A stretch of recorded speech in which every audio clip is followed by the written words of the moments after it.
శుభవ్రతమును సేతుము తల్లి వరలక్ష్మి.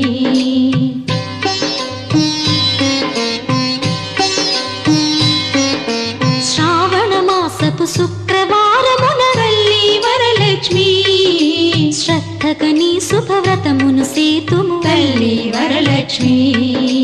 నోమును నోచిన నెలకలందరికీ తల్లి వరలక్ష్మి. నోమును నోచిన నెలకలందరికీ తల్లి వరలక్ష్మి. ఐదో తనమును అనుగ్రహింతువు తల్లి వరలక్ష్మి. తల్లి వరలక్ష్మి. తల్లి వరలక్ష్మి. తల్లి వరలక్ష్మి.